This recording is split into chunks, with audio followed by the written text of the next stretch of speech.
उसके बाद में पुण्यात्माओं ये नियम है, और नियमों का हमने गुरुदेव ने बताया कि हमें अंतिम श्वास तक पालन करना है। देखो डॉक्टर चाहे कितना ही अच्छा क्यों ना हो, डॉक्टर का काम होता है आपका ट्रीटमेंट करना, आपका ऑपरेशन करना। उसके बाद डॉक्टर आपको कुछ मेडिसिन देगा और कुछ नियम बताएगा कि आपने अचार नहीं खाना, आपने दही नहीं खाना, आपने ये टैबलेट्स ये आपने गोलियां लेनी हैं। तो डॉक्टर चाहे कितना ही अच्छा क्यों ना हो, आपके भयंकर से भयंकर रोग का वो ट्रीटमेंट कर देगा, ऑपरेशन कर देगा। लेकिन यदि ट्रीटमेंट होने के बाद, ऑपरेशन होने के बाद, फिर यदि आपने उस डॉक्टर के द्वारा दी गई उन नियमों को, उन कॉन्स्टिपेशन को, उन परहेज को नहीं ठीक समय से माना, और यदि आपने उनके द्वारा दी गई उन गोलियों को, टैबलेट्स को, दवाइयों को ठीक समय पर नहीं खाया, तो पुण्यात्माओं वो बहुत अच्छा डॉक्टर होने के बाद भी आपको लाभ नहीं दे पाएगा, ऑपरेशन आपका सक्सेस नहीं होगा, बीमारी आपकी नहीं कटेगी। तो हमारे सतगुरु रामपाल जी महाराज जी जो हमारे पूज्य गुरुदेव हैं, वो आध्यात्मिक डॉक्टर हैं, और हम सभी मरीज हैं जन्म और मृत्यु के। हमें जन्म और मरण का रोग लगा हुआ है, और उनसे बढ़कर डॉक्टर दुनिया में कोई नहीं है। और जब हम उनसे संकल्प ले लेते हैं या हम उनसे नाम दीक्षा ले लेते हैं, तो वो हमारा ऑपरेशन कर देते हैं, हमारा ऑपरेशन हो गया।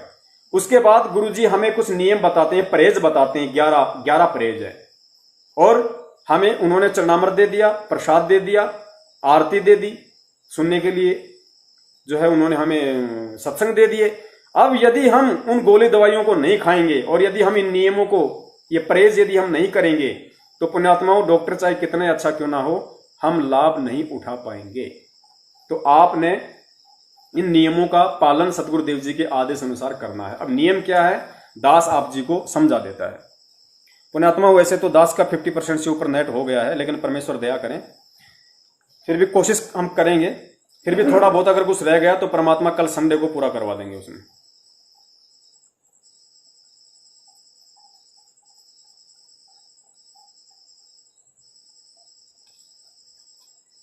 तो पुण्यात्माओं नाम दीक्षा इसमें लिखा हुआ है कि गुरु दीक्षा लेने से पहले आवश्यक नियम जिनका आपने अंतिम श्वास तक पालन करना है। अब पुण्यात्माओं हमें कैसे पालन करना है, हमें कैसे अपने गुरु को भगवान मानना है, गुरुदेव ने एक 9-10 मिनट के सत्संग के माध्यम से इस चीज को समझाने का पूरा प्रयास किया। ये नई पुण्यात्माओं के लिए विशेष वीडियो है। जो पुण्यात्माएं नाम दीक्षा ले चुकी हैं, भले सार नाम ले लिया हो, और जो ये वीडियो देख रही हैं उनके लिए भी अति विशेष है, अति आवश्यक है। क्योंकि बिना सत्संग के ही हम मार खाते हैं, चाहे सार नाम क्यों ना ले लिया हो। अगर सत्संग हम गुरुदेव के नहीं सुनते हैं तो हम मार खा ही जाएंगे, काल का दाव लग ही जाएगा। तो परमात्मा ने इन नियमों को निभाने के लिए कैसे परमात्मा ने एक पतिव्रता औरत का एग्जाम्पल दिया है, और पतिव्रता औरत को फिर परमात्मा ने समझाने की कोशिश की है कि यहां पे आत्मा तो है औरत और सतगुरु है पति, और एक औरत वो कैसे वो पतिव्रता धर्म को निभाए, एक औरत कैसे पतिव्रता कहला सकती है, पतिव्रता के क्या क्या लक्षण होते हैं, क्या क्या उसके गुण होते हैं, कैसे वो अपने पति की नजरों में प्यार को प्राप्त कर सकती है, कैसे सम्मान प्राप्त कर सकती है, कैसे उसका पति खुश हो, कैसे उसका पति प्रसन्न हो, वो कौन कौन सी ऐसे काम करे जिससे उसका पति हमेशा उससे खुश रहे, उसको सारे लाभ दे। तो पुण्यात्माओं वो परमात्मा ने आत्मा और परमात्मा के एग्जाम्पल को देते हुए, यानी सांसारिक लोक में एक पतिव्रता औरत के ऊपर गुरुजी ने 9 मिनट का ये सत्संग किया है। फिर गुरुदेव ने बताया कि औरत तो समझो आत्मा को और पति समझो उस परमात्मा को। और ऐसे हमने इस भक्ति मार्ग में आने के बाद में अपने सतगुरु को अपना पति परमेश्वर समझते हुए हमें ऐसे व्यवहार करना है, उनकी ऐसी ऐसी हमने बातें माननी है, ऐसे नियम में रहना है, तब वो परमात्मा हमारे ऊपर प्रसन्न होगा। तो आप जी इस वीडियो को थोड़ा ध्यान से सुनिए पुण्यात्मा, बहुत ज्यादा दृढ़ता आएगी। ये साध संगति हो रही है पुण्यात्मा, ये सत्संग हो रहा है। परमेश्वर ने हमें इस चीज का आदेश दे रखा है, साध संगति यानी भगत आपस में मिलके परमेश्वर की चर्चा करें, उनका गुणगान करें। बरवाला में गुरुजी सत्संग करते थे, उसके बाद क्या करते थे, भगत आपस में मिल बैठ के साध संगति करते थे। तो गुरुदेव ने कहा कि उससे आपको दृढ़ता आएगी। कोई पुराना भगत है आपको अच्छी अच्छी बातें बताएगा, आपको दृढ़ता आएगी। तो ये चीजें हम सबके लिए जरूरी है। तो दास भी ध्यान से सुनेगा, आप भी ध्यान से सुनिए।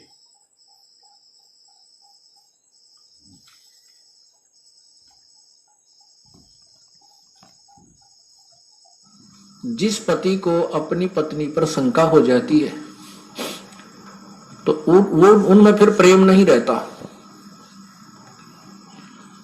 और जो पतिव्रता स्त्री है उसका पति अपने सामर्थ्य के अनुसार उसकी पूरी सुरक्षा करता है, पूरी सुविधाएं देने की चेष्टा करता है। ठीक इसी प्रकार हम आत्माएं, ठीक इसी प्रकार हम सभी आत्माएं उस एक ही परमात्मा की हैं, वो हमारा पति है, सबका मालिक है। पति मीन मालिक, स्वामी, वो हमारा पति है। और हम जब तक उसमें पतिव्रता की तरह आस्था नहीं बनाएंगे तब तक वो हमारी मदद, हमारी सहायता नहीं पूरी नहीं करेगा। जब हम पतिव्रता की तरह उसके, एक पतिव्रता का अर्थ है कि जैसे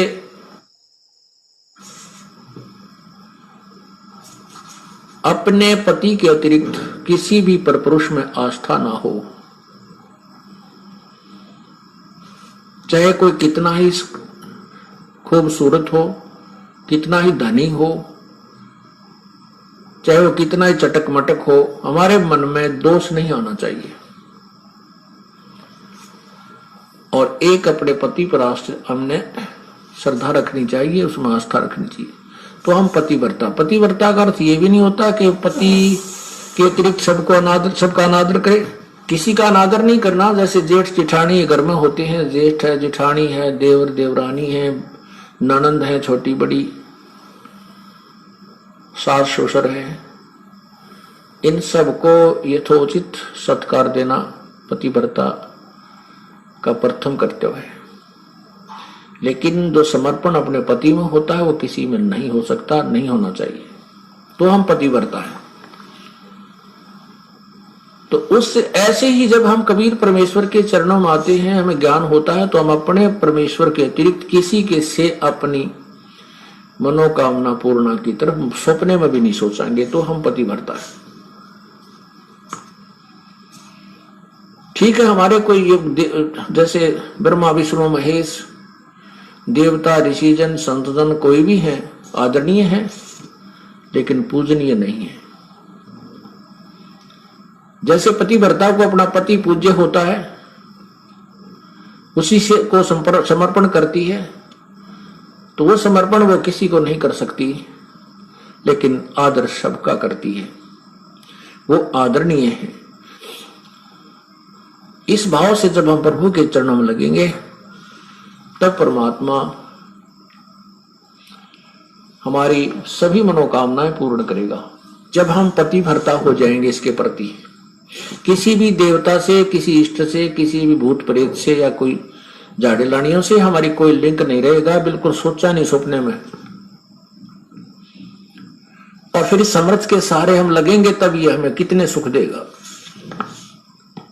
जब जो पतिव्रता जमी पर जो जो धर है पाव, समर्थ झाड़ू देत है ना काटा लग जावे। जैसे पतिव्रता स्त्री कहते पानी को चलेगी पानी भरने के लिए, अर्थात अपने जीवन रूपी सफर में वो चलती है। आत्मा जो केवल एक इष्ट पूर्ण परमात्मा कबीर जी पर आश्रित है, उसके जीवन रूपी सफर में, जीवन रूपी रास्ते यात्रा में, यात्रा के मार्ग में वो परमात्मा समर्थ भगवान कबीर परमात्मा ऐसे झाड़ू देता है। झाड़ू बिन हमारे आने वाले जीवन में जो संकट हो, पाप कर्म रूपी कांटों को वो साफ करता रहता है कि कहीं मेरी आत्मा को पीड़ा ना लगे, कोई दुख ना हो जाए। अब आपको थोड़ा सा परमात्मा की महिमा सुनाते हैं, पतिव्रता कैसे होनी चाहिए, अर्थात हम प्रभु पर कैसे आश्रित हों। ग्रीव सुकर्मी पतिव्रता सो आन उपावन मूल, एक पुरुष से परस है पतिव्रता समतूल। पतिव्रता का निष्कर्ष बताता हूं आन उपावन मूल, बिल्कुल भी किसी और की पूजा नहीं करे, वो पतिव्रता आत्मा होती है। एक पुरुष, जैसे इसमें दोनों ही पहलुओं पर विवरण दिया है, जैसे स्त्री अपने ही पति एक ही पुरुष पर आश्रित रहे, ऐसे ही आत्मा एक पुरुष यानी एक परमात्मा पर आश्रित रहे, कबीर भगवान पर। पतिव्रत शुक्र में सो जानिए, एक पुरुष से रात, निर्दाव निर्भरता ना दूजे से बात। अपने मनोरथ पूर्णा के लिए वो किसी अन्य पुरुष से बात, किसी अन्य भगवान की इच्छा नहीं करती, वो पतिव्रता होती है। ग्रीव सवाल सुकुन किसको कहे, पतिव्रता सो नार, हुक्म अदूर न मेट ही, सो पतिव्रता पार। देखो कितनी गहराई से बता रहे हैं, केवल यही एक लक्षण नहीं है पतिव्रता का। क्या बताते हैं कि पतिव्रता तो हो गई, अच्छी बात है, लेकिन पति कहता है वहां नहीं जाना और वो वहां अवश्य जाती है। पति कहता है ये काम नहीं करना और उसको करती है, तो वो भी पूर्ण पतिव्रता नहीं है। इसमें यही समझाना चाहे, जैसे हम संत आपको आदेश देता है गुरुदेव के बेटा चोरी नहीं करना, बीड़ी नहीं पीना, मांस नहीं खाना, सिनेमा नहीं देखना, ब्याज नहीं लेना, और आप वैसे तो कबीर परमात्मा के अतिरिक्त किसी को नहीं मान रहे हो और ये मर्यादा पालन कर नहीं रहे, तो भी आप पार नहीं हो। क्या बताते हैं, सवाल सुखन किसको कहे, पतिव्रता सो नार, हुक्म अदूल न मेट ही, सो पतिव्रता पार। आदेश की उल्लंघना नहीं करती है, वो पतिव्रता ही पार होगी, वही आत्मा पार होगी। गुरु वचन निश्चय कर मन, पूरे गुरु की सेवा ठान।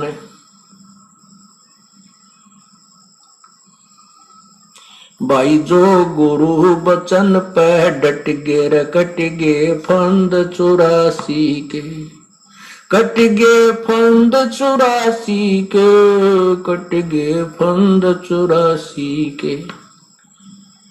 भाई जो गुरु बचन पर डट गे रकट गे फंद 84 के। घर आंगन इकसारे है, बचन उल्लंघना होई। घर आंगन इकसार समझे, पतिव्रता अपने घर में रहे चाहे बाहर रहे, उसके आव भाव, उसका चलना बैठना उठना बोलना ऐसा ही रहे जैसे वो घर में रहती है, बाहर भी एक जैसा ही व्यवहार करे और वचन उल्लंघन ना करे। घर आंगन इकसार है, वचन उल्लंघन ना होई। आन खसम से ओलने, पतिव्रता है सोई। आन खसम यानी और अन्य पति नहीं बनावे, उससे ओलना माने आड रखे, पतिव्रता है सोई। आन खसम से हंसता वो चंडी चोर चुड़ैल, जिनसे क्या घर बासे है, घर में बसे घुड़ैल। अब क्या बताते हैं परमात्मा के, जैसे कोई पतिव्रता स्त्री दूसरे पुरुष के साथ मजाक करती रहती है,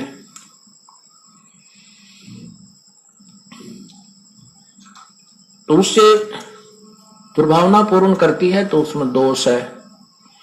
वो कहते हैं वो तो एक भूतनी बसे घर में, और उससे क्या घर, जिनसे क्या घर बास है, घर में बसे गुड़ैल। ऐसे ही ये पतिव्रता यहां आत्मा की तरफ ज्यादा संकेत है। परमात्मा कहते हैं कि मुझे ऐसे ही अच्छे नहीं लगोगे यदि तुम ऊपर से तो कबीर साहब करते हो, अब कबीर पंथी हैं, कबीर साहब के मानने वाले, अंदर से सारे देवताओं की पूजा करते रहते हो।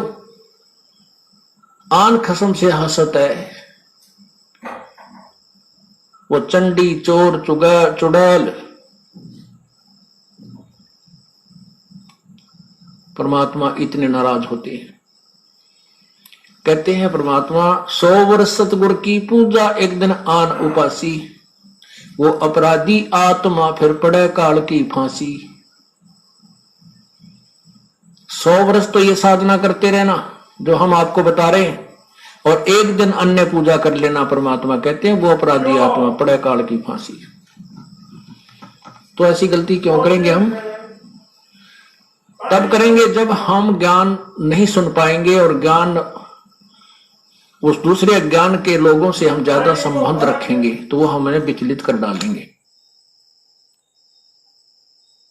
सच्चा पुण्यात्मो, परम पूज्य गुरुदेव सतगुरु रामपाल जी महाराज जी ने हमें कितनी अनमोल बात बताई है। एक पतिव्रता का उदाहरण देकर आत्मा और परमात्मा के विषय की बात बताई है कि किस तरीके से हम नाम दीक्षा लेने के बाद सतगुरु के प्रति समर्पित रहे। अन्य किसी भी गैर पुरुष अर्थात किसी भी देवी देवता साधु संत में सौपन में भी हमारी कोई आस्था नहीं होनी चाहिए और हम वही कर्म करें जो हमारे परम पिता परमेश्वर अर्थात सतगुरु को प्रिय हों, तो हम उन्हें प्रिय लगेंगे। फिर वो हमारी हर ख्वाहिश हर इच्छा वो पूरी करेगा, हमारी हर डिमांड परमात्मा आध्यात्मिक जीवन की पूरी करेगा। तो परमेश्वर की आप लोगों पर विशेष दया उन पुण्यात्माओं पे जो आगे आने वाले समय में चाहे आज रात को ही चाहे सुबह जैसे भी उनको परमात्मा प्रेरणा करें और जैसा वो उचित समझें, क्योंकि दास की सेवा केवल आप जी को गुरुदेव जी के सत्संग आधारों से सत्य बताने की है। उसके बाद पुण्यात्मा दास का कोई रोल नहीं है। आप जी को यदि सत्य लगे और उचित लगे तो आप जी संकल्प नाम दीक्षा को अपनाना, यदि आप इतना विश्वास कर सको तो। अन्यथा कोई दबाव नहीं है, किसी प्रकार का कोई प्रेशर नहीं है पुण्यात्माओं, ये आपके अपने विवेक के ऊपर है। दास केवल आप जी को परमात्मा से जुड़ने की विधि बता रहा है, उनका विधान बता रहा है। इसमें ना दास का कोई स्वार्थ है और ना ही आप जी को कोई स्वार्थ होना चाहिए। विवेक बुद्धि के साथ में आप जी ने फिर अपने आध्यात्मिक यात्रा को जारी रखना है। हाँ, सहयोग हम भक्तों का रहेगा। यदि कोई चीज समझ में नहीं आती है और परमेश्वर ने यदि हमारे ऊपर दया कर रखी है तो हम उस चीज को समझाने में साध संगति के तहत इस लाइव प्रोग्राम में हर शंकाओं के समाधान के लिए सतगुरुदेव जी की तरफ से तैयार रहेंगे। तो आगे गुरुदेव ने जो नियम बताए हैं वो कितने कंपलसरी हैं। अब जो नियम है प्रथम, इसमें गुरुदेव ने बताया कि गुरु दीक्षा लेने से पहले आवश्यक नियम जिनका आपने अंतिम श्वास तक पालन करना है। नंबर 1 है हुक्का, शराब, मांस, तंबाकू, बियर, सिगरेट, हुल्ला सूंघना, अंडा, सुल्फा, अफीम, गांजा और अन्य नशीली वस्तुओं का सेवन तो दूर रहा, किसी को नशीली वस्तु लाकर भी नहीं देनी है, क्योंकि बुराई करना व उसमें सहयोग देना दोनों ही महापाप हैं और भक्ति मार्ग में विष के समान हैं। ये गुरुदेव का प्रथम नियम है। यानी सतगुरु से उपदेश लेने के बाद, चाहे वो संकल्प नाम दीक्षा से जुड़े चाहे नाम से जुड़े, उसके बाद उस आत्मा के लिए प्रथम नियम है उस आध्यात्मिक डॉक्टर की तरफ से कि आपने नशे पते से बिल्कुल दूर रहना है, चाहे किसी भी प्रकार का नशा क्यों ना हो। आपने नशा करने वाले व्यक्ति का सहयोग भी नहीं करना है। यदि आपने ऐसा किया तो ये आपके सतगुरु के वचन की उल्लंघना हो जाएगी और परमात्मा से आपका जो कनेक्शन जो आपने जोड़ा है वो टूट जाएगा, आपको लाभ नहीं मिलेगा। फिर आपको अपना प्रारब्ध ही मिलता रहेगा जैसा कि आपके भाग्य में है। पुण्यात्माओं, सबसे पहला नियम जो परमात्मा ने बताया तो इसकी उपयोगिता भी बहुत ज्यादा है, क्योंकि नशा इस भक्ति मार्ग में सबसे ज्यादा बाधक है। गुरुदेव ने एक सत्संग में बताया कि हमारी जो नाड़ी होती है इला और पिंगला, जो ये नासिका होती है, एक इंगला एक होती है पिंगला, एड़ा और पिंगला। फिर यहां जो नाक की जो हड्डी है, गुरुदेव ने बताया कि यहां तो ये तो मांस है, यहां चल के जो हड्डी है जहां से नाक शुरू होता है हड्डी शुरू होती है, तो इस हड्डी के बीच में यहां पे एक सुराग और है, उसको बोलते हैं सुषुम्ना द्वार। उसको गुरुदेव ने सुषुम्ना द्वार बताया। तो वो सुषुम्ना द्वार जो होता है वो जन्म के कुछ समय बाद में हमारा बंद हो जाता है, और जो भगत की आत्मा है, सत भक्ति करने वाले की आत्मा, उसी सुषुम्ना द्वार से अंतिम समय में परमात्मा बाहर निकालता है। इस शरीर से जब आत्मा बाहर निकलेगी तो जो काल की जो भक्ति करते हैं, ब्रह्मा विष्णु महेश देवी देवता अन्य नकले संतों, वो तो निकलेंगे यहां से ब्रह्मरंध्र से, वो तो सीधे फिर काल के लोक में जाएंगे। और जो भगत होगा, जो सत भक्ति करता है, जो कबीर परमेश्वर की गुरु मर्यादा में रह के, उसकी आत्मा को परमात्मा 10वां द्वार भक्तों का सुषुम्ना द्वार है। काल लोक की भक्ति का 10वां द्वार है ये कपाल, यहां से ब्रह्मरंध्र। और जो भगत हैं, जो सत भक्ति करते हैं, गुरुदेव ने बताया कि सुषुम्ना द्वार से निकलेंगे। तो सुषुम्ना द्वार काल भगवान ने बंद किया होता है, और जब हम सतगुरु की शरण में आ जाते हैं तो परमात्मा की भक्ति से, मंत्र जाप से, सत्संग से, नियम मर्यादा में रहने से, उनकी सामर्थ्यता से फिर परमात्मा धीरे धीरे हमारा सुषुम्ना द्वार को खोल देते हैं। तो गुरुदेव ने बताया कि ये जो हुक्का पीते हैं, बीड़ी, शराब, गुटखा, मांस, ये जो है हमारे सुषुम्ना द्वार को बंद कर देता है। सुषुम्ना द्वार के लिए सबसे बड़ी बाधक है ये हुक्का पीना, सिगरेट पीना, बीड़ी पीना।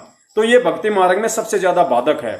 और सबसे बड़ा गुरु का वचन, गुरु बोले कि ये नहीं करना तो फिर नहीं करना, चाहे वो बाधा दे या ना दे।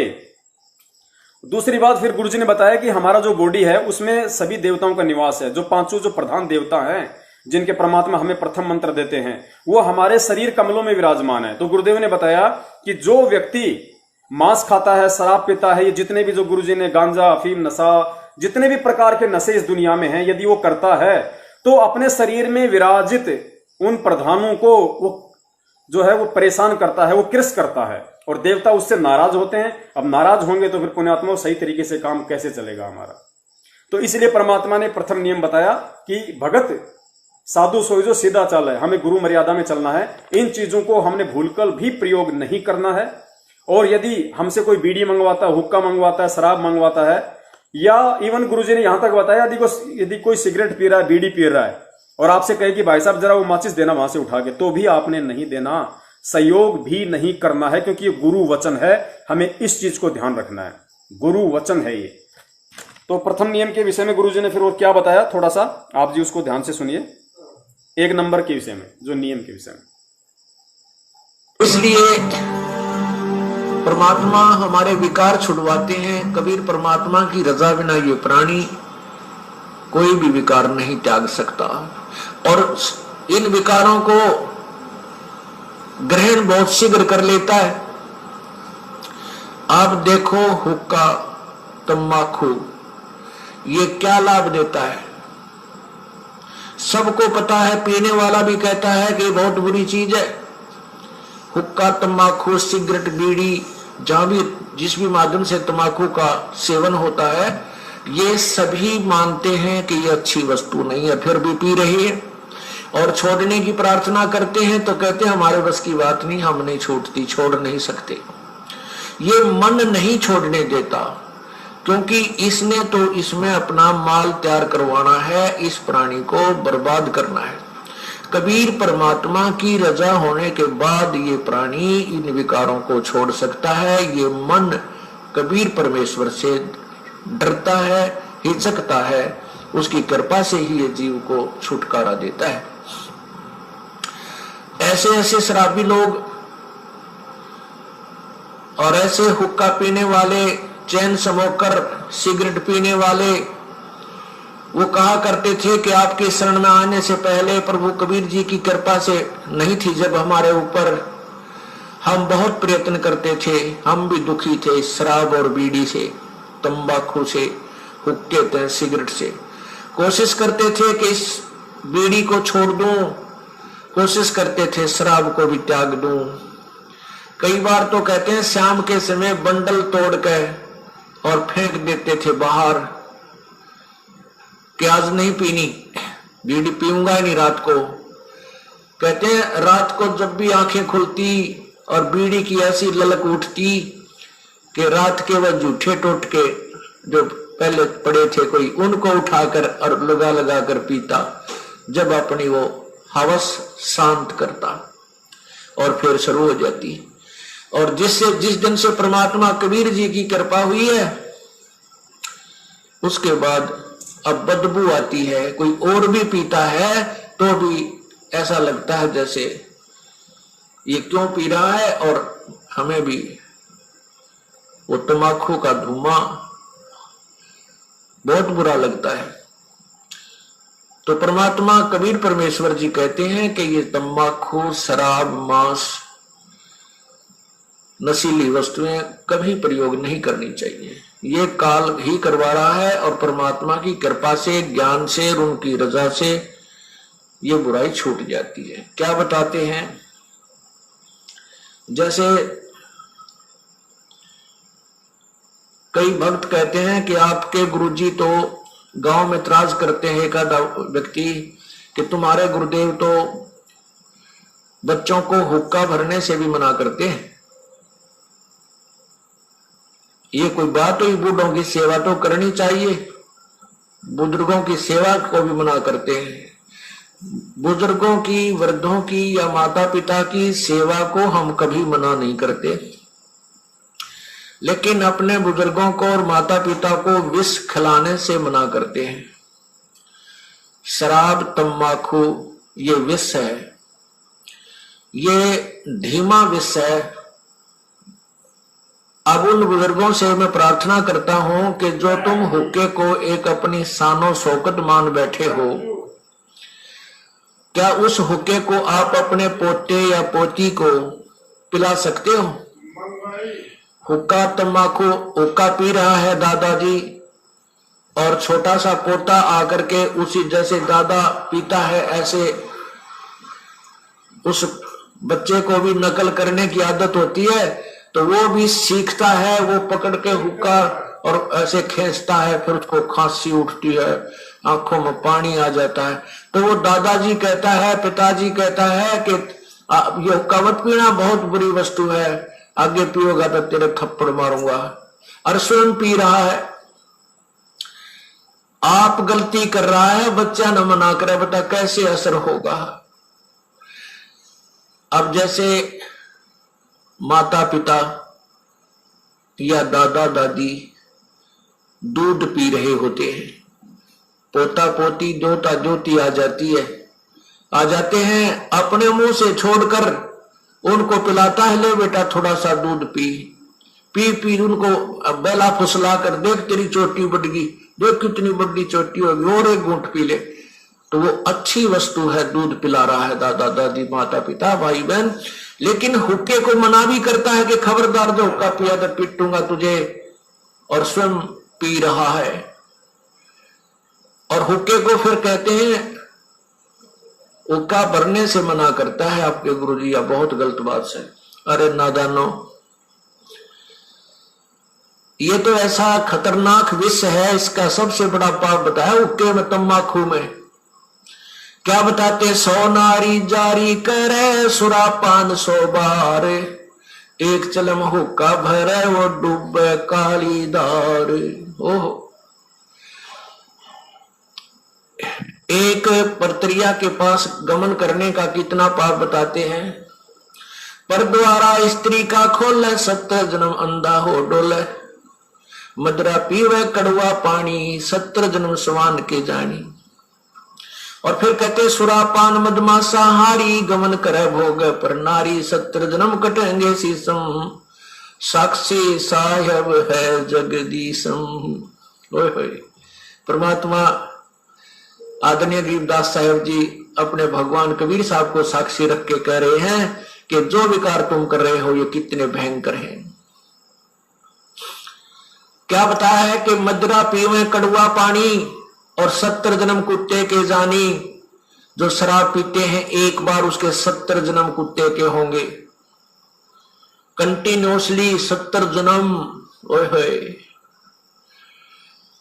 और फिर क्या कहते हैं, सुरापान मदमासा हारी। सुरापान कहते हैं शराब पीने वाला, शराब पीता है जो, और मांस आहार करता है। और गमन करे भोग पर नारी, जो दूसरे की पत्नी के पास दुराचार करता है, तो उनके साथ क्या बनेगी, 70 जन्म कटेंगे शीसम, साक्षी साहेब है जगदीशम। उन लोगों के 70 जन्म शीश कटेंगे, कि तो बकरा बनेगा, कि तो मुर्गा बनेगा, कि तो वैसे, कि तो गंडासे में आकर कटेगा, कि तो थ्रेसर में आकर नाड़ आ जाएगी। यानी दुर्गति से मौत होगी, बुरे जन्म होंगे। उसके लिए बताते हैं कि 100 नारी जारी करे सुरापान 100 बार। ओए होए। मदरा पीवे कड़वा पानी, शराब पीवे उसके 70 जन्म कुत्ते के होंगे। और ये 100 बार पीने वाला 100 बार पी ले और 100 बार पर नारी गमन कर ले, उनको कितना पाप हो जाएगा, बहुत ज्यादा। कहते उन सबको मिलाकर एक हुक्का पीने वाले को, एक हुक्का भरने वाले को पाप है। पीने वाले गेला तक के बनेगी, क्या बुरा हाल होगा उसका, जो केवल भरकर देता है, पीने का सहयोग देता है, उसकी ये दुर्गति। और पीने वाले का तो पता नहीं कितना जुल्म होगा उसके ऊपर।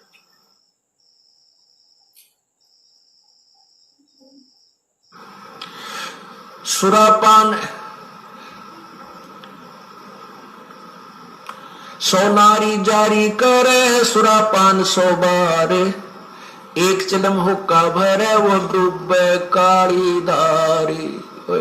इसलिए मना करते हैं कि तुम हुक्का भी भर के मत देना, उन जो पाप कमा रहे हैं स्वयं भी नरक में जा रहे हैं और उसमें सहयोगी बना रहे हैं अपने पुत्र पुत्रियों को, पौत्र पौत्रियों को या पुत्र वधुओं को भी आजकल हुक्का भरवाने लगे।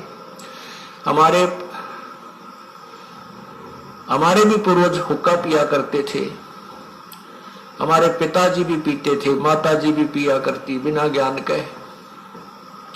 लेकिन ये क्या कहा करते थे कि भाई जो हुक्का नहीं पीता तेरे से हम हुक्का भरवाएंगे नहीं, पाप लगेगा हमको। इतना मानते थे कि हुक्का भरवाना भी पाप है, पीना तो पाप है, वो तो ये छोड़ नहीं रहे थे, विवश थे, लेकिन इतना ज्ञान अवश्य था कि हुक्का भरवाना भी पाप है। जो पीवे है वो तो पाप का भागी हो ही रहा है, वो तो नरक में जाएगा। तो पुण्यात्मा परमात्मा की भक्ति से वो सब पाप खत्म हो जाते हैं।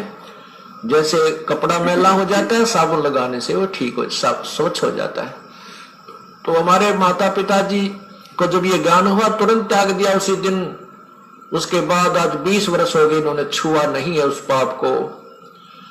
तो इसी को कहते समझा है तो सर दर पांव बहोर नहीं रे ऐसा दाव, निर्मल जीवन हो गया, समस्त शरीर हो गया और भक्ति भगवान की प्रवेश हो गई।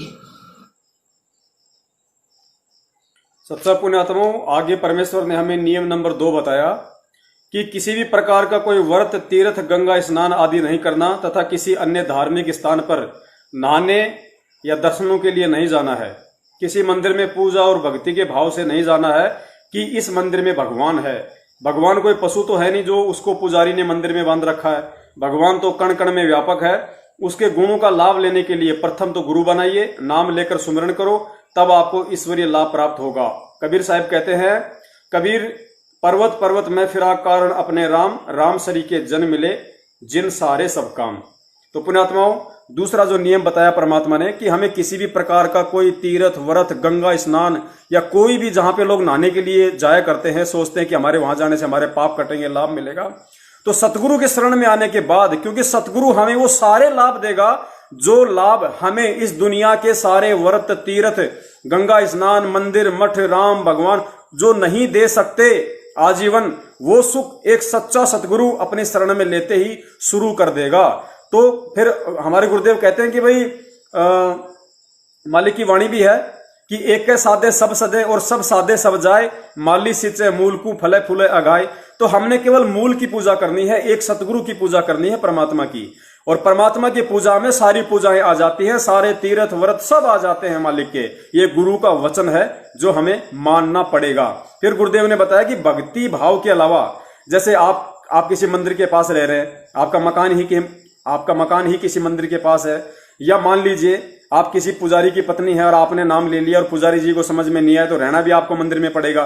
तो गुरुदेव कहते हैं कि ऐसे कोई दोष नहीं है, चाहे आप सुबह से लेकर शाम तक मंदिर में, मस्जिद में बैठे रहो, रात को चाहे आप मंदिर में जाके सो, कोई दिक्कत नहीं है। लेकिन उस जगह पे हमने इस भाव से ना रहना है, ना जाना है कि यहां आया हूं तो मुझे कुछ लाभ मिलेगा, ये भगवान मुझे कुछ लाभ देंगे। भक्ति भाव से हमें उन मंदिर मस्जिद में नहीं जाना है, अन्यथा चाहे रात दिन वहीं बैठे रहो, वहीं सो, उसमें कोई दोष नहीं बताया। थोड़ा सा गुरुदेव जी के मुख कमल से सुन लीजिए और अच्छे से समझ में आएगा।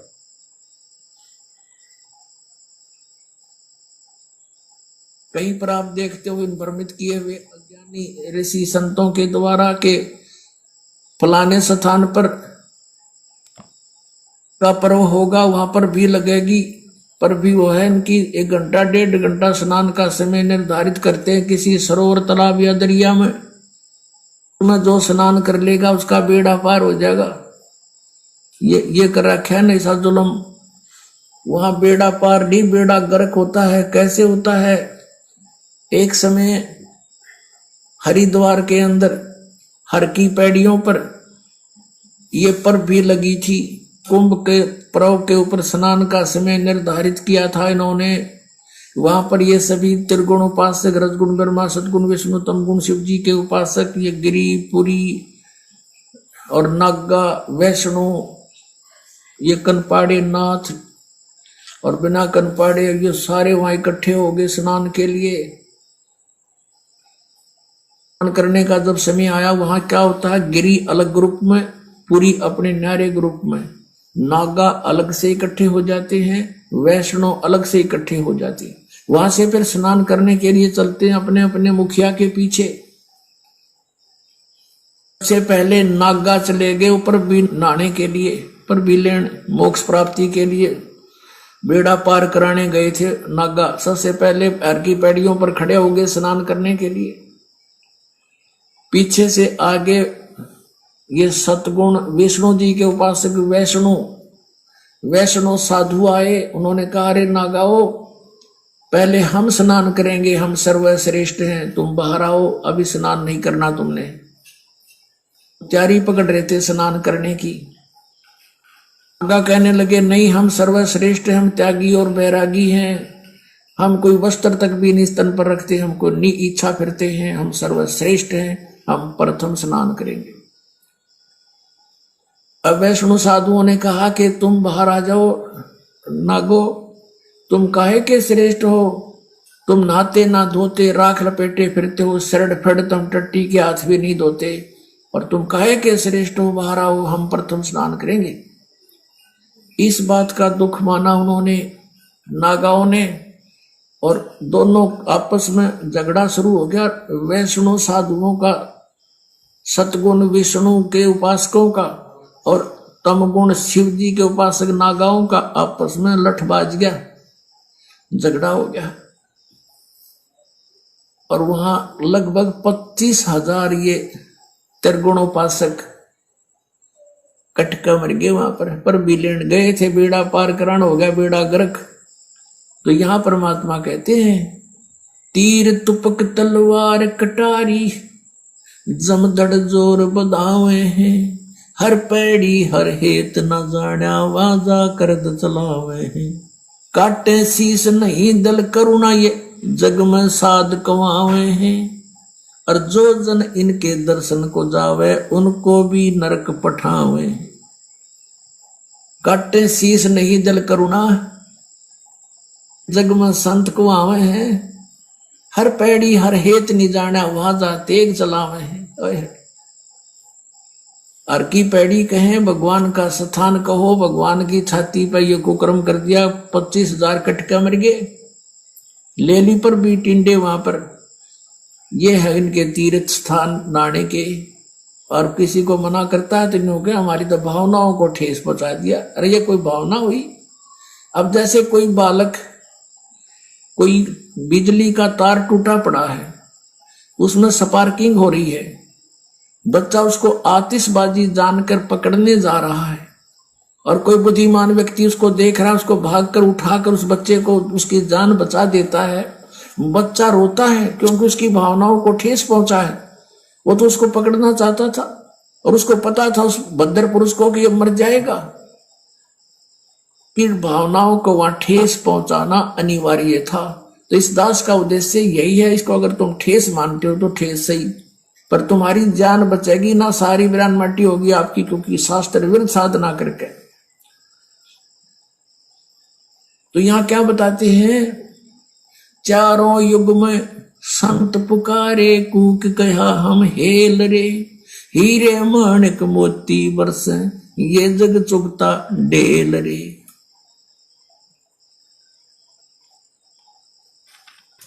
तो पुण्यात्माओं, आगे परमेश्वर का नियम नंबर 3 है, यदि किसी की मौत हो जाती है तो उसके फूल आदि नहीं उठाने हैं, ना ही कोई पिंड भरवाना है, ना ही 13 माही 6 माही बरसोदी पितृ पूजा, कोई भी समाधि पूजना, श्राद्ध निकालना आदि कुछ नहीं करना है। ये 5 तत्व से बना शरीर तो एक वस्त्र की तरह है, मूल वस्तु जीवात्मा है, वह कर्म आधार पर नए शरीर में जा चुकी होती है। हम अज्ञानियों द्वारा भ्रमित होकर पीछे क्रियाएं करते रहते हैं जो व्यर्थ है। गरीबदास जी महाराज कहते हैं, देह पड़ी तो क्या हुआ, सभी झूठी सभी पटीट, और पक्षी उड़ा आकाश को चलता कर गया बीट। तो परमेश्वर जी कह रहे हैं कि यदि नाम दीक्षा लेने के बाद में यदि अपने परिवार में, घर में किसी की उपदेशी की अनुपदेशी की कोई मृत्यु हो जाती है, तो हमने वो पाखंड, वो सांसारिक, वो कर्म नहीं करने जो अज्ञानता के चलते समाज करता है। उनके फूल उठाना, फिर उनको गंगा जी में विसर्जित करना, फिर उनके पिंड भरना, फिर पंडित जी को बुला के उनके गरुड़ की कथा करवाना, फिर बाद में उसके 6 माही बरसोदी पित्र उसके श्राद्ध निकालना, आडंबर पाखंड, ये हमें नहीं करना। परमेश्वर कहते हैं कि यह शरीर तो एक वस्त्र की तरह है, मूल वस्तु जीव आत्मा है। अब जीव आत्मा ने जैसी भक्ति करी उसी आधार से वो अपने वो कर्म भोगेगी, चाहे पीछे से चाहे उस शरीर का आप कुछ भी कर लो, कुछ भी फर्क नहीं पड़ना है। पुण्यात्माओं, मूल वस्तु जीव आत्मा है। आज हम जीवित हैं, आज यदि हमें कोई थप्पड़ मारेगा, हमें कोई कील चुभाएगा तो हमें महसूस होगा, हमें दर्द होगा। कल को जब मृत्यु हो जाती है तो जीव आत्मा निकल गई, अब ये शरीर मिट्टी है, चाहे इसको गाड़ो, चाहे इसमें कील मारो, चाहे इसको हथौड़ा मारो, इसको कुछ महसूस नहीं होगा। तो मूल वस्तु जीव आत्मा थी। अब जीव आत्मा ने शरीर में रहते सहते, गुरुदेव कहते हैं, क्या कमाया, क्या भक्ति करी, कैसी साधना करी, कैसा खाया पिया, उस आधार से वो अपने कर्म लेकर गई। अब उसने वो कर्म भोगने अच्छे बुरे, और ये शरीर मिट्टी है। अब तुम इसको चाहे अज्ञानियों के कहने पे गंगा जी में डालो, चाहे कुछ भी करो, कोई फायदा किसी प्रकार का नहीं है सिवाय तुम्हारे लुटने पिटने के। सुनिए सतगुरुदेव जी के मुख कमल से।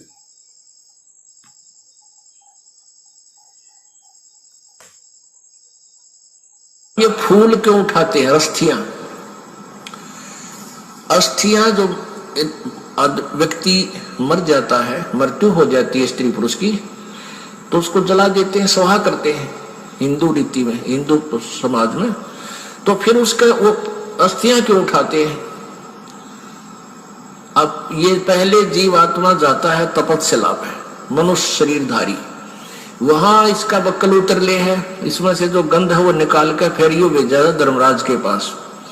धर्मराज के पास इसका ऑटोमेटिक कैलकुलेशन पावर है, ये इतने कर्म किए, ये तेरा जीवन जा भागवा, तो ये प्रेत बन जाता है मान लीजिए। तो प्रेत बनते ही फिर सीधा इसको पटकते हैं नीचे, यो सीधा आता अपने घर ने, घर में इतनी लंबी कील गाड़े पावे, फिर यू बार बार फिर देखता है तेरे शरीर को कहां ले गए थे, शमशान घाट में।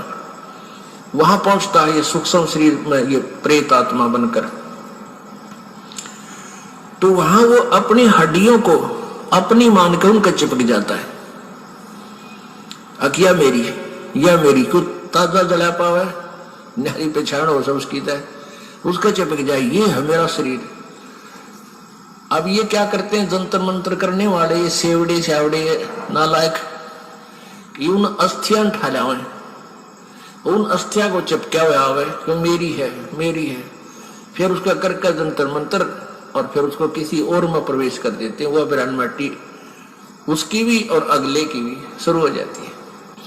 तो इन पेट भर संतों ने, ऋषियों ने, गुरुओं ने क्या सोचा कि इन एक धंधा और दे जा, जिसका मरे है यू स्त्री या पुरुष। उनको ये कहने लगे, इनके पास कोई मोक्ष मार्ग तो था नहीं कि इसका कल्याण हो जाए बेचारे का। तो वो न्यू कहने लगे, तुम इन सारी राख न डाल के और गंगा में बहा दो।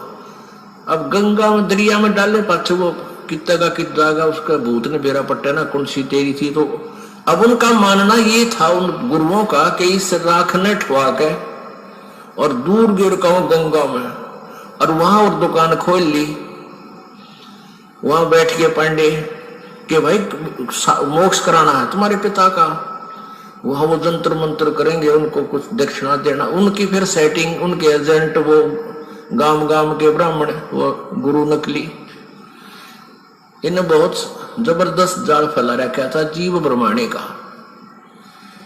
तो वहां फिर ये अस्थि ठाण का प्रोग्राम शुरू हो गया। इब हमने ना तो भूत बनना, कति गारंटीड बात समझ लेना, जो ये मार्ग भक्ति का दास आपको दे रहा परमेश्वर कबीर जी का दिया हुआ है, इसका मोक्ष तो पक्कम पक्का है। मान लीजिए कोई पैर थड़स गया, किसी का रेपट बिगाड़ नहीं जा पाया, तो मनुष्य जीवन मिलेगा, और किसी अन्य योनि में नहीं जाएगा, और ना जाने कितने जन्मों तक वो मानव ही बनता रह सकता, इतने पुण्य हो जाएंगे, लेकिन होगी फिर दुर्गति आगे चल के। तो कोशिश ये करना है कि अब ये भूल ना लगे, ये बात बढ़े नहीं। सच्चाई पुण्यात्माओं, आगे सतगुरुदेव जी ने चौथा नियम दिया है, हमें अन्य किसी भी देवी देवता की पूजा नहीं करनी। कबीर साहब कहते हैं, माई मसाणी सेठ शीतला भैरव भूत हनुमंत, परमात्मा उनसे दूर है जो इनको पूजनते। कबीर देवी देव ठाडे भये हमको ठोर बताओ, जो मुझ कबीर को पूजे नहीं उसको लूटो खाओ। और फिर परमेश्वर कहते हैं कि कबीर 100 वर्ष सतगुरु की पूजा एक दिन आन उपासी, वो अपराधी आत्मा फिर पड़े काल की फांसी। तो हमने सतगुरुदेव जी के इस वचन की पालना करनी है कि हमने इष्ट रूप में अपने सतगुरु के अलावा, कबीर भगवान के अलावा अन्य किसी भी देवी देवता की पूजा पाठ नहीं करनी है। 10 मिनट का वीडियो आप जी पहले पतिव्रता के ऊपर सुन चुके हैं। उसमें परमेश्वर ने इसी बात पे जोर दिया है कि पतिव्रता स्त्री कौन होती है, जो सोपन में भी अपने पति के अलावा गैर पुरुष का विचार मन में नहीं लाती है। तो गैर पुरुष वहां पे देवी देवता, नकली साधु संत हैं, और अपना पति वहां पे सतगुरु है। तो वही पत्नी अपने पति को भाती है, यानी वही आत्मा अपने सतगुरु को प्रिय होती है जो उसके आदेशों में चलती है, जो उसके अलावा सोपन में भी किसी गैर का विचार अपने मन में नहीं लाती है। फिर भी सतगुरुदेव जी का सुनिए छोटा सा सत्संग।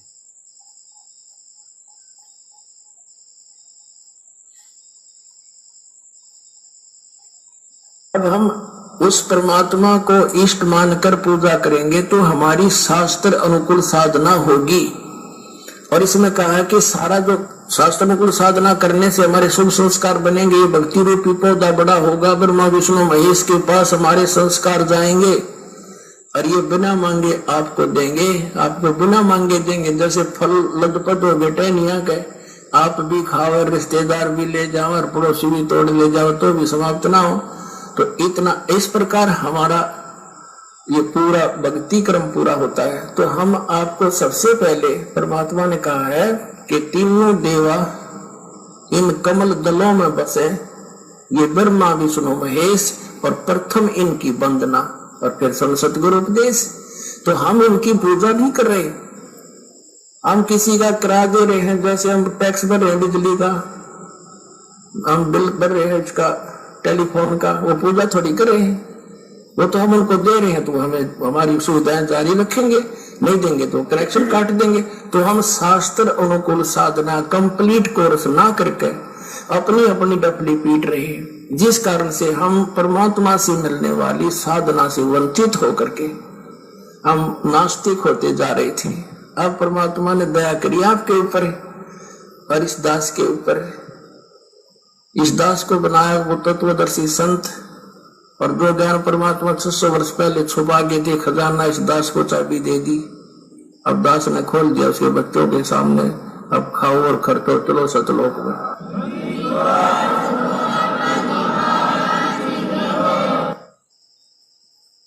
तो पुण्यात्माओं, इस नियम में हमें परमेश्वर ने समझा दिया कि हमें क्यों देवी देवताओं व अन्य किसी भी भैरव भूत हनुमान या किसी भी पितृ वगैरह किसी की कोई पूजा नहीं करनी है। केवल हमें सतगुरुदेव अर्थात कबीर भगवान की ही पूजा करनी है।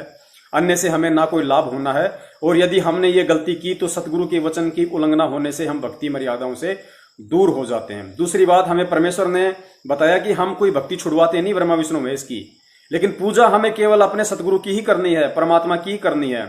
हमें इनकी साधना करनी है। साधना अगर करते रहेंगे तो हमें यहाँ की सुख सुविधा मिलती रहेगी, क्योंकि ये ब्रह्मा विष्णु महेश जी यहाँ के मैनेजर हैं, और परमात्मा हमें जो भी लाभ देगा वो इन मैनेजरों के माध्यम से ही देगा, क्योंकि ये व्यवस्था भी परमात्मा ने ही की हुई है। तो इसलिए परमात्मा हमें ब्रह्मा विष्णु महेश जी से लाभ लेने का वास्तविक विधि बता देते हैं। वास्तविक इनके जो मंत्र हैं वो हमें उन्होंने दे दिए। तो हमने केवल जब तक हम यहाँ रहेंगे इस शरीर में, तब तक हम केवल इनसे सुख सुविधा लेते रहेंगे, जो परमेश्वर के माध्यम से जो परमेश्वर इनको देंगे और ये हमारे को देंगे। तो हमने केवल इनकी साधना करनी है, भक्ति इनकी पूजा नहीं करनी है। हमें परमेश्वर इनके वास्तविक भक्ति मंत्र बता रहे हैं जिनसे ये जल्दी आकर्षित होंगे। एक सत्संग में गुरुदेव ने बताया कि जैसे भैंसा को भैंसा राम करते रहो नहीं देखेगा, आप कुत्ते को कुत्ता कुत्ता बोलते रहो वो नहीं देखेगा, क्योंकि वो तो उनके शरीर के नाम है, लेकिन उनको आकर्षित करने का क्या मंत्र है वो अलग है। अब जैसे भैंसा राम है, उसको भैंसा राम कहोगे नहीं देखेगा। तो गुरुदेव ने कहा कि उसको थोड़ा सा बोल दो उर्र रही, तो गुरुदेव कहते हैं तुरंत देखेगा, कान खड़े कर लेगा कहां से आवाज आई। आप कुत्ते को कुत्ता कुत्ता कहो नहीं सुनेगा, उसको धीरे से बोल दो त्योल त्योल, तुरंत देखेगा, क्योंकि वो उनको जो है आकर्षित करने के वास्तविक मंत्र हैं, कोडवर्ड है वो। तो इन सभी देवी देवताओं के, ब्रह्मा विष्णु महेश जी के, दुर्गा के, गणेश जी के, शंकर जी के, इनके वास्तविक जो मंत्र हैं जो दुनिया नहीं जानती, ये ओम नमः शिवाय, हर हर महादेव, ओम नमः भागवते विष्णु देवाय नमः, जय गणेश, ये मंत्र नहीं है। ये तो नकलियों ने अपने मनमुखी रूप से बना रखे हैं। वास्तविक इन देवी देवताओं के जो मंत्र हैं वो सतगुरुदेव जी हमें देते हैं, ताकि इनसे ये देवता जल्दी जो है हमारी तरफ आकर्षित होते हैं। और सांसारिक इस भक्ति के लिए हमें जो सांसारिक सुखों की जो जरूरत है, सांसारिक लाभ और साधन हमें जो चाहिए, वो इन्हीं के माध्यम से हमें परमात्मा दिलवाएगा। तो हम केवल इनकी साधना कर रहे हैं, पूजा नहीं। अगला नियम गुरुदेव ने बताया, ऐसे व्यक्ति का जूठा नहीं खाना जो नशीले पदार्थों का सेवन करता हो। ये 5 नंबर नियम है। हमें ऐसे किसी भी व्यक्ति का, चाहे घर का हो, चाहे परिवार का हो, यार दोस्त रिश्तेदार कोई भी हो, जो आदमी नशा करता है, बीड़ी सिगरेट पीता है, या अन्य जो भी शास्त्र विधि को त्याग कर जो भी मनमानी पूजा पाठ करता है, हमें उस व्यक्ति का जूठा बिल्कुल भी नहीं खाना है। ये सतगुरुदेव जी का आदेश है, वरना भक्ति मार्ग में इस आदेश की उल्लंघना होने से हम मर्यादा रहित हो जाएंगे, परमेश्वर के लाभ से दूर हो जाएंगे। तो जिस व्यक्ति ने नाम दीक्षा नहीं ले रखी है सतगुरु रामपाल जी महाराज जी से इस पृथ्वी पे, उसके अलावा हमने किसी भी व्यक्ति का जूठा खाना नहीं खाना है। नंबर 6, जुआ ताश कभी नहीं खेलना। पुण्यात्माओं, ये जुआ खेलना, ताश खेलना, ये क्रिकेट देखना, क्रिकेट खेलना, सिनेमा देखना, ये पुण्यात्माओं हमारे समय और श्वासों की बर्बादी है। भक्ति मार्ग में अब हमें इन चीजों की कोई आवश्यकता नहीं है, और ना ही इन चीजों को हमें अपना बिजनेस बनाना है, ना ही इन चीजों को हमें अपना कैरियर बनाना है। बहुत सारे भगत भाई हैं, वो अपने बच्चे को क्रिकेट एकेडमी ज्वाइन करवा देते हैं, अपने बच्चे को बॉक्सिंग, जूडो, कराटे वो करवा देते हैं। तो पुण्यात्माओं हमने वो नहीं करवाने हैं, क्योंकि ये ना तो हमारे जीवन में कुछ काम आने, ना हमारे शरीर के लिए कोई फायदेमंद है, ना इनसे हमें कोई ज्ञान मिलता है। तो ये चीजें हमें बिल्कुल भी नहीं करनी है। और सुनिए आप जी सतगुरुदेव जी के मुख कमल से गुरुदेव जी ने क्या आदेश दिया।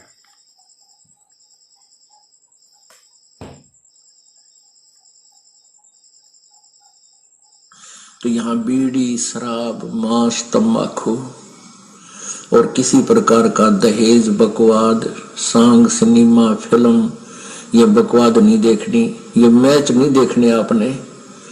अब क्योंकि जब हम साधु हो जाएंगे, संत हो जाएंगे, जब हमने पता लग जाएगा कि देखा कोई देखने की चीज है, ये ताश खेल रहे हैं, ना हाँ मार बेगम, और कभी लेना नहीं देना, क्यों मन में बकवाद चाहिए, और सारा दिन सुबह से लेकर शाम तक लेट कर देखेंगे।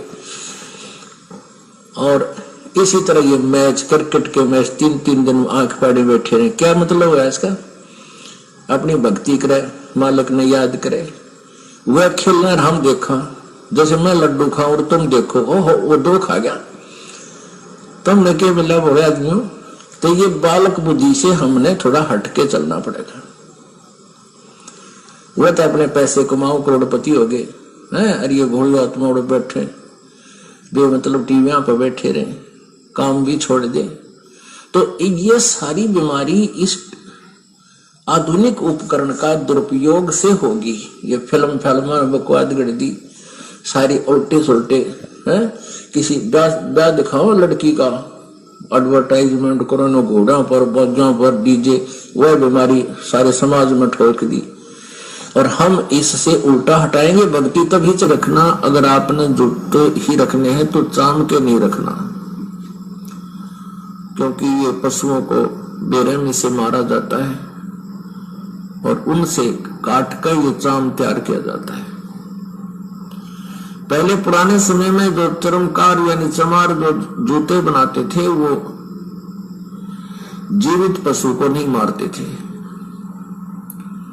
पशु मर जाते थे, उनकी खाल उतार करके अपनी मेहनत से उसको फिर जूता बनाने योग्य तैयार कर लेते थे। अब वर्तमान की तरह एक एक व्यक्ति 6-6 जोड़ी जूते नहीं रखता था। एक जूता जोड़ी, वह भी कति टूट ले, लित्र बन ले, उसके फिर थेगली लवाए जाते थे और पहनते रहते थे। अब वर्तमान में तो बहुत जुल्म हो रहा है। भैंसों को, काटड़ों को, गौवों को बढ़िया चाम बनाने के लिए एक ऐसा केमिकल प्रयोग करते हैं, जीवित को भूखा रखते हैं, प्यासा रखते हैं, ताकि वो मांस समाप्त होकर के और चाम में समा जाए।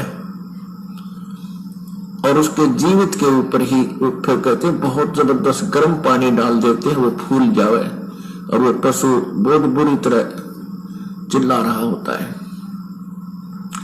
फिर उनको काट दिया जाता है गर्दन से और फिर वो बढ़िया जूते बनाए जाते हैं। तो पुण्यात्मा, जिस दिन से इस दास को ये ज्ञान हुआ है चांद के जूते, चांद की बेल्ट उसी दिन से त्याग दी थी। ऐसे ही आप जी को चाहिए कि चांद प्रयोग ही करना बंद कर दो, फिर अपने आप इन जीवों की हिंसा बंद हो जाएगी। मांस खाना बंद कर दो, अपने आप सुधार होना शुरू हो जाएगा। ये बातें कहन सुन से नहीं, ये किसी तरीके से इनका अंत किया जा सकता है। आजकल और अन्य बहुत अच्छे वैक्सर वगैरह के जूते आते हैं, उनको पहन लीजिए। और जैसे मिलिट्री वगैरह में है, वो सरकारी मामला है, गवर्नमेंट का है, वहां आपको दोष नहीं है वो कैसे जूते पहनने को दे। प्राइवेट फिर आप वो नहीं पहनोगे, केवल ड्यूटी के समय वो पहन सकते हो, उसके बाद अपना दूसरे सिंपल चप्पल पहन लो, चाहे हवाई चप्पल, ये भी बढ़िया। हमने अपने पापों के जो सोर्स हैं उनको खत्म करना है और जो पुण्य के सोर्स हैं उनको बढ़ाना है।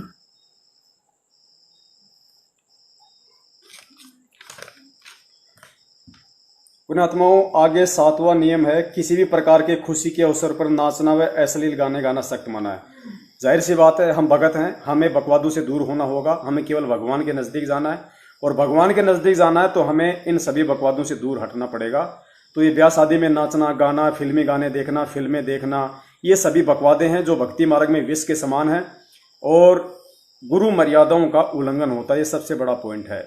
इनके नुकसान तो है ही हैं, क्योंकि हमारा जो मस्तिष्क है ये एक मेमोरी कार्ड है और गुरुदेव कहते हैं हम इसमें जैसा भरेंगे वैसा ही बाहर निकलेगा। तो यदि हम बकवाद देखेंगे तो हमारा मन विचलित होगा।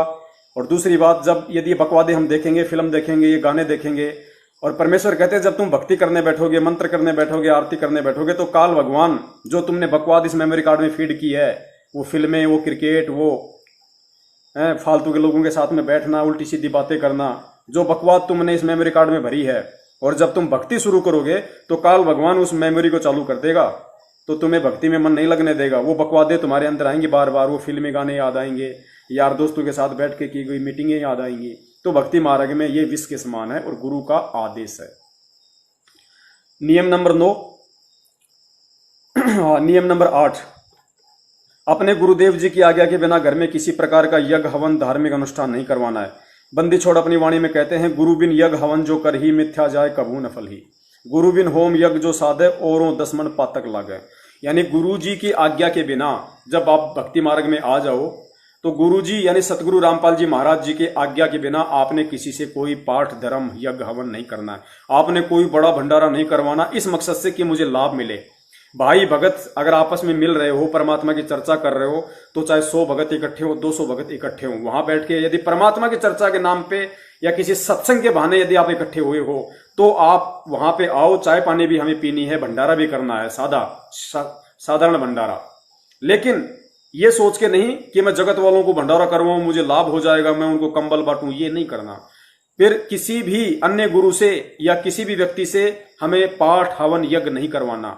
गुरु के अलावा हमें किसी से कोई पाठ नहीं करवाना। आज जितने भी लोग जो सतलोक आश्रम मैनेजमेंट हरियाणा वालों से पाठ करवा रहे हैं, ज्योतियां करवा रहे हैं, उनको पैसे जमा करवा रहे हैं, पुण्यात्माओं ये लोग पाप के भागी बन रहे हैं। क्योंकि पाठ करने का अधिकारी सृष्टि में केवल सतगुरु है, या सतगुरु के आदेश से जो व्यक्ति ये सेवा संभालेगा।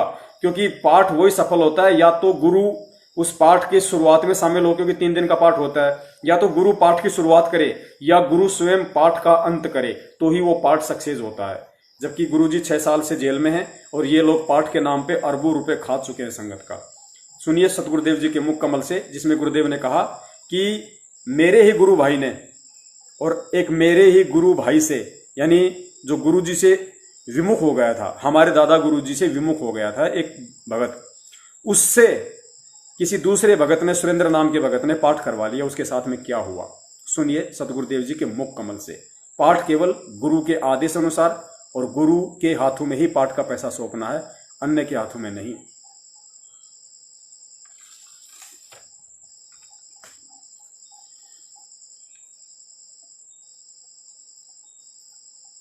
गुरु बिन काहू न पाया ज्ञाना, जो थोथा बुस छड़े किसाना।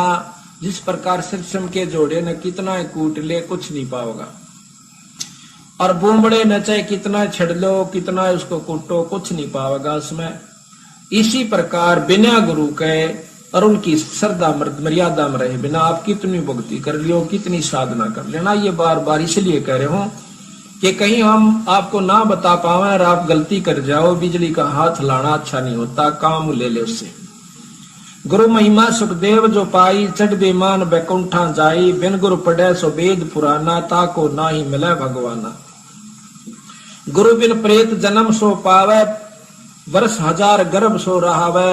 गुरु बिन दान पुण्य जो करही, मिथ्या हो कभी नहीं फरही। वो कभी नहीं फलेगा, फरही माने फलेगा। गुरु बिन भरम ना छूटे बाई, और कोट उपाय करो चतुराई। गुरु बिन होम यज्ञ जो साधे, और 10 मन पातक लागे। गुरु के बिना पाठ हरम धर्म पुण्य ये कुछ भी नहीं करना चाहिए, और 10 मन पातक लागे, दूना दुख होगा। आपको सुना भी था उस दिन कि एक नजफगढ़ के अंदर भगत जी है, हमारे गुरुजियों से बहुत सेवा करता है, वो अब भी करता है। नजफगढ़ के अंदर सेठी नाम है सुरेंद्र दिशौर खेड़ी का। कमरा बनवा रखा है छुड़ानी दाम में पहले से ही, और वहां पर खूब डट कर सेवा करे। घी का पीपे एक दो हर मेले पर देता है।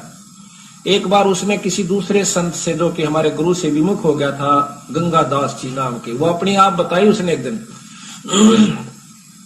कहने लगा उससे मैंने पाठ करवा दिया, और गुरु जी भी नजफगढ़ में, और पाठ उससे करवा रहा। कहते पाठ हो गया 3-4 महीना के बाद वो उसमें बिजली वाला में लगा हुआ है। पहले तो फोरमैन था, मेरे का स्टूडेंट वगैरह हो रहा है। तो कहता एक मोटर ले आए थे नई, और वो मोटर में कोई डिफेक्ट हो गया। मेरे पास एक आया वहां का नौकर, वो कहने लगा जी वो मोटर नहीं चल रही जो ताजी ले आए थे। ने बोला मैं खोल कर देखने लग गया, उसका इतना चौड़ा दायरे में प्लेट सी लगी थी, वहां खोली, खोल दे एकदम डूंडा पाटिया, तेल फूटा हुआ था टैंक उसकी कोई पाइप।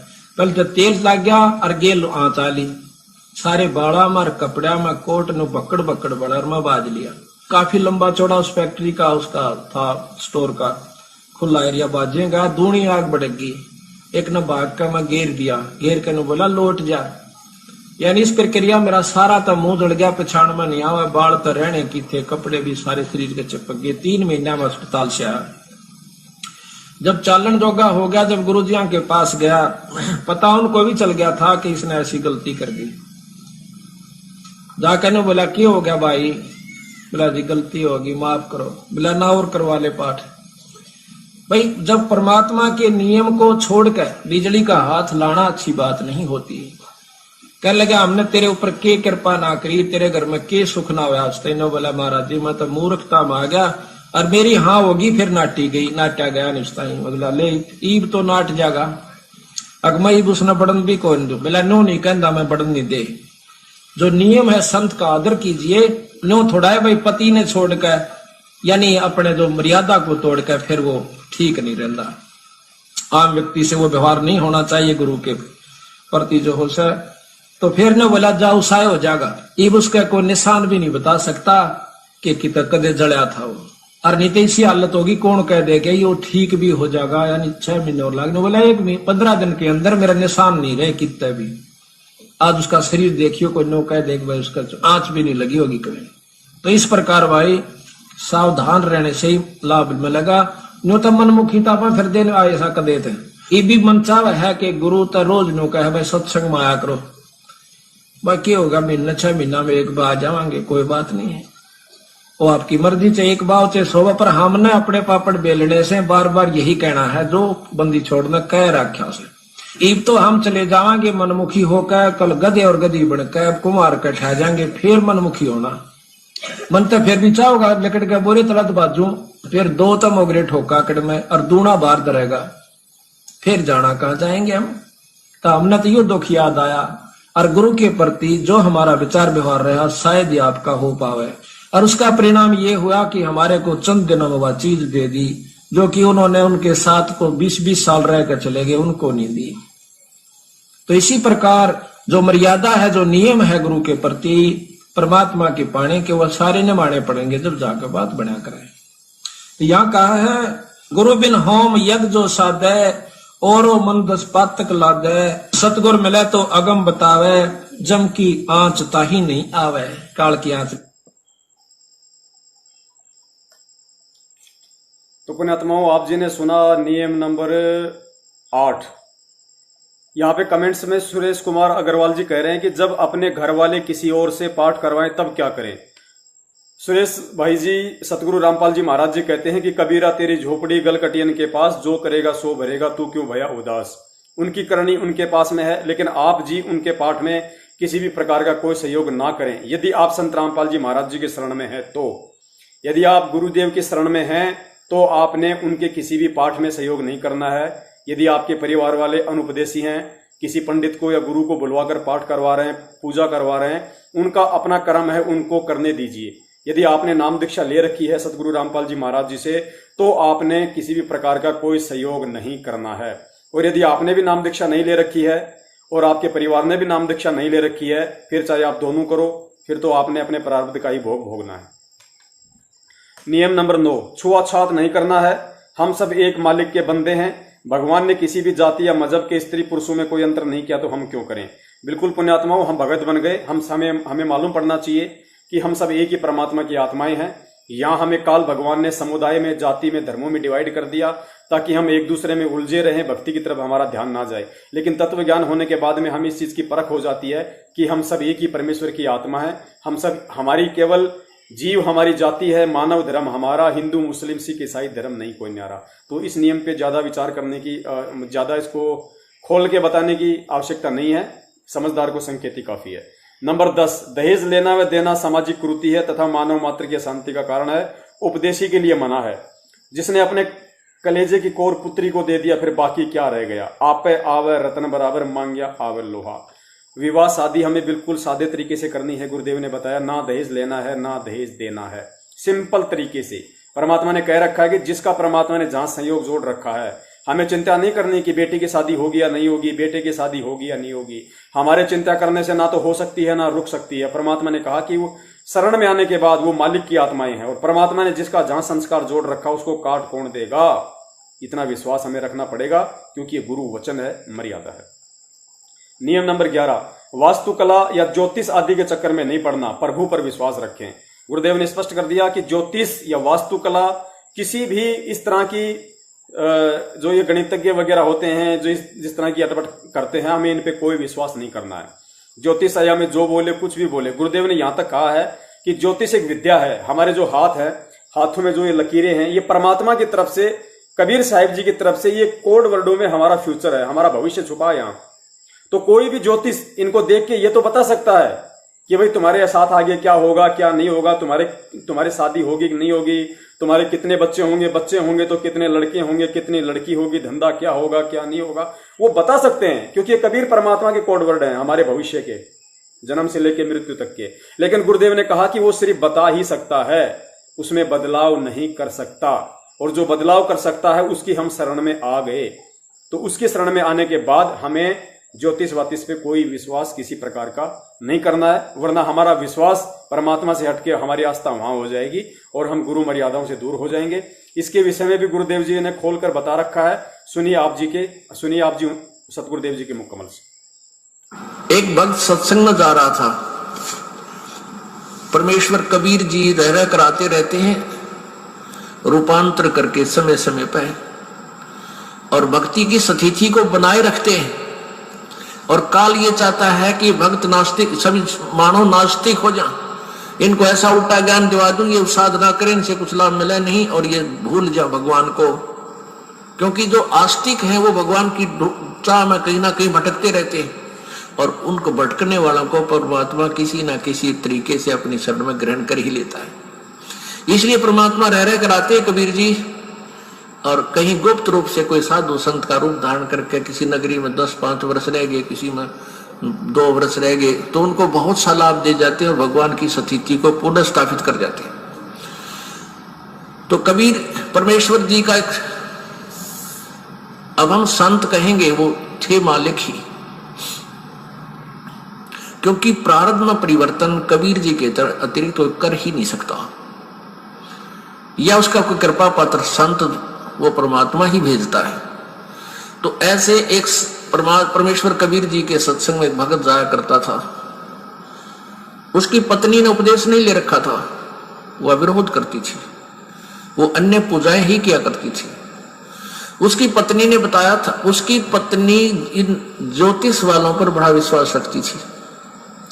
वो अपने पति की जन्म पत्री को लेकर एक ज्योतिषी के पास गई, भविष्यवक्ता के पास। उसने उसकी जन्म पत्री देखकर बताया कि तेरे पति की आयु इतने वर्ष है। उसने बहुत जंतर मंत्र भी करवाए कि मेरे पति की आयु बढ़ जाए, ये हो जाए। अब क्या था,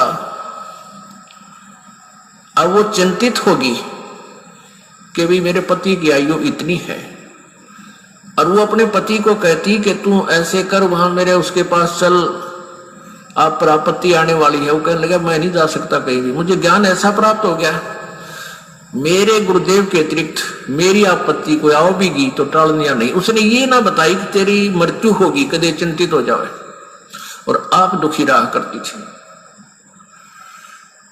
अब उस ज्योतिष जिसने ये बताया था, उसने सारे जंतर मंत्र कर लिए, लेकिन कोई परिवर्तन उससे नहीं हुआ। उसने कहा कि बहन अब मेरे बस से बाहर की बात है, तेरे पति की रक्षा करना। वो एक पुण्य आत्मा था।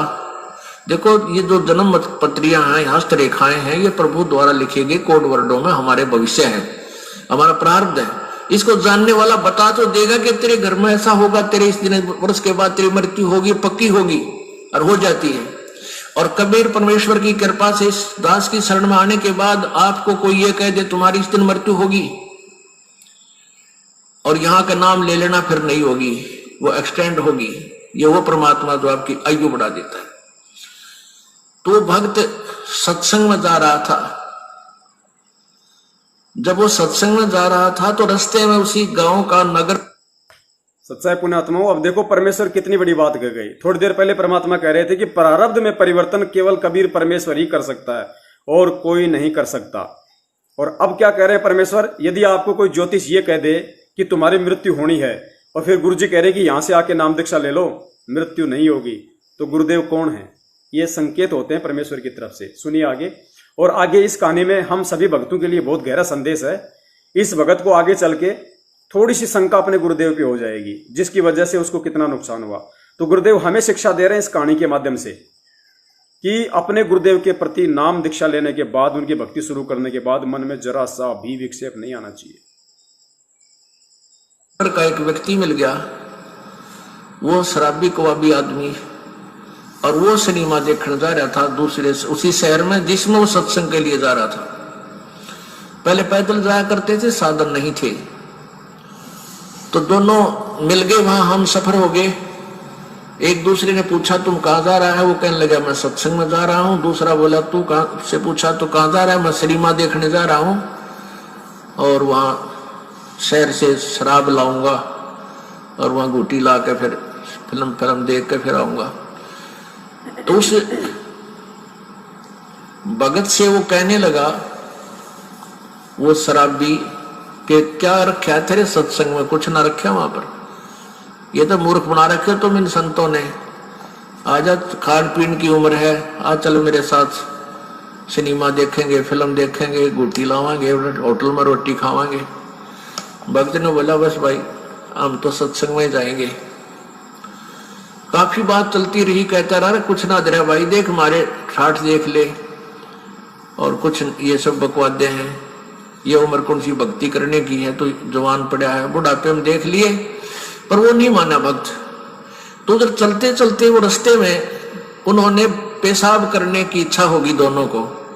एक राइट साइड में रास्ते से पेशाब करने चलेगा, एक लेफ्ट साइड में। जो शराबी कबाबी था वो पेशाब करने गया, तो वहां क्या देखा? उसने देखा कि वर्षा हो चुकी थी। वर्षा के बाद कुछ मिट्टी हटके एक मटका था, घड़ा छोटा सा, और उसमें देखा, झांक के हाथ हटा टूट मिट्टी, तो उसमें सोने की ईंटें मिली। छोटी छोटी ईंटें होती थी, 100-100 ग्राम की सोने की ईंटें। वो पहले छोटी ईंटें होती थी, वो 4-5 मिल गई उसने, यानी 4-5 का मतलब आधा किलो सोना, किलो आधा किलो सोना। आज तो बहुत महंगा है, उस समय सस्ता होते हुए भी कीमत बहुत थी उसकी। वो वापस आया जो लफंडर था, और उधर से भगत आया। भगत ने कहने लगा, देख भाई, आप तो रोज भक्ति करते हो, सत्संग में जाता है, और मैं कदे भक्ति नहीं करता, ना भगवान भजता, सारा दिन मौज मस्ती मारता हूं। देख मेरे को ये 4-5 सोने की ईंटें मिली, आजा दिखाऊंगा कहाँ मिली। वो देखा वहां पर, वो मटका की इसमें मिली। अब काल तो पूरा जाट डाला है अपने भगत पे, परमात्मा के भगत पे किसी तरह भक्ति छोड़ दे। फिर वो कहने लगा, देख ले तो मान जा निकम्मे, आजा मेरी गेला गुटी छुटी लावांगे, 4 सैर सपट्टे करांगे। उस भगत के दिल में थोड़ा सा कच्चापन आ गया, थोड़ा सा। और वो चलते चलते क्या था, चल रहे थे और रास्ते में उसके पैर में कांटा लग गया। ये बातें क्योंकि उसका ध्यान बट गया थोड़ा सा, वो कांटा लग गया और कांटा लाग के अंदर ही टूट गया। अब उसने सोची, वो कह रहा, देख अब के करी रक्षा तेरे गुरु जी ने, यू कांटा भी लग गया तेरे। कहने का भाव कि काल ने अपने पूरी जाल डाला, लेकिन वो भक्त 10 से मस लिया। उसने सोचा, भाई गुरु जी से आज या फाइनल बात पूछूंगा मैं, यह तो बहुत उल्ट से बात होगी। भाई मैं भक्ति भी कर रहा हूं, आप समर्पण भी हूं, और मेरे ऊपर मैं घर में कोई बरकत सी भी ना दिखती, और ये सारे उल्टे काम कर रहे। देख सोना भी मिल गया निकम्मे ने, और भाई सारे ठाठ कर रहा। तो ये मन में सोच के गुरु जी के पास आती, हो सकता है मुझ दास में कोई त्रुटि हो, जिस कारण से मैं आपसे लाभ प्राप्त नहीं कर पा रहा प्रभु। वो सारी कहानी बताई कि परमात्मा एक नंबर का निकम्मा आदमी हमारे गांव का, दारू वो पीवा, बकवाद सारी करे, फिर फिल्म देखा, वो मैंने रास्ते में मिल गया। और उसको रास्ते में एक सोने की 4-5 ईंटें मिली, आधा किलो सोना, और मेरे पैर में कांटा लग गया। उसने मुझे बहुत डगमग करने की चेष्टा की, गुरुदेव हम भी जीव हैं, मेरे भी मन में थोड़ा सा खोट पैदा हो गया, मुझ पापी पर रक्षा दया करो दाता, ये क्या कारण है। तब उसने बताया, बेटा आज तेरी मृत्यु होनी थी, आज के बाद तेरा जीवन नहीं था। और वो निकम्मा अपना पिछली बैटरी चार्ज कर रहा था, वो खर्च रहा है, बर्बाद कर रहा है, उसके पास भविष्य में कुछ नहीं होगा। बेटा तेरी उम्र बढ़ गई, तेरे आज फाइनल तेरी फैसला था। आज कहते हैं द्वार धनी के पड़ा रहे, धक्के धनी के खा, और 100 काल जगजोली पर द्वार छोड़ नहीं जा। आज जब तू डगमग हो जाता, तेरी शाम पूरी नहीं होती, तू खत्म हो जाना था। आज तू पड़ा रहा, सच्चे दिल से लगा रहा, तो तू बच गया। अब वो अपने गुरुजी की एक एक बात पर विश्वास किया करता था। वापस आ गया करने, काटा कुटा वहां कटवा दिया, भगता निकाल दिया। अपनी पत्नी से आके कहने लगा कि आज मेरे गुरुदेव ने ये बताया कि आज मेरी मृत्यु होनी थी, और गुरु जी की भक्ति से, उसके नाम से, उनके आशीर्वाद से आज मेरा जीवन बच गया। उसकी पत्नी ने उसी समय उसको कहा कि सचमुच तेरे गुरु जी पूर्ण परमात्मा है। यो जो जन्म पत्री ले रही थी, कि लेकिन मैंने दिखाई थी एक जन्म पत्री कि इस वर्ष में तेरी मृत्यु थी, और मैंने सारे जंतर मंत्र करवा लिए थे। उस मेरे जिसके पास मैं जाती थी, उसने लास्ट में हाथ खड़ा कर दिया था कि मेरे बस की बात नहीं तेरे पति को बचाने की। और मैं बहुत चिंतित थी, रोया करती भगवान पड़का भगवान के आगे। तो उसकी पत्नी ने भी उपदेश लिया, और वो बालक का फिर उन बच्चों का पूर्व अच्छा जीवन रहा, काफी लंबी आयु उसको प्राप्त हुई। तो इस प्रकार हमने अपने परमात्मा के ज्ञान पर ये विश्वास रखना पड़ेगा। इसमें थोड़ा धीरज, धैर्य की आवश्यकता है। सत्संग पुण्यात्माओं, ये 11 नियम हुए आज पूरे। सतगुरुदेव जी ने जो बताए हैं 11 नियम हो गए। दास का नेट पैक भी 100% पूरा हो चुका है, मैसेज आ चुका है।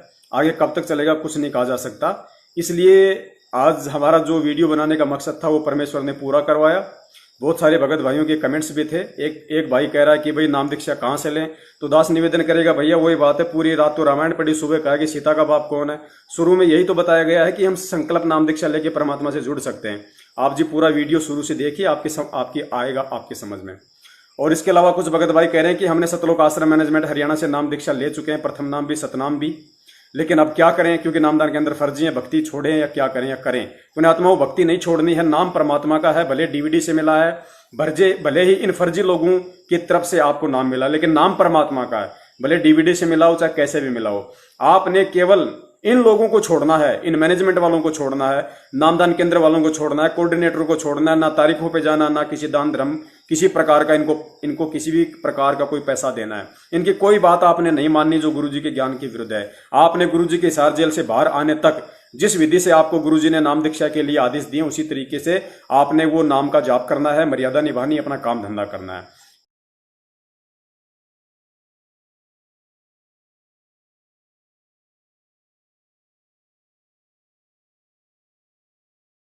भाई जो गुरु बचन पे डट गे रकट गे फंद 84 के। भाई जो गुरु बचन पे डट गे रकट गे फंद 84 के।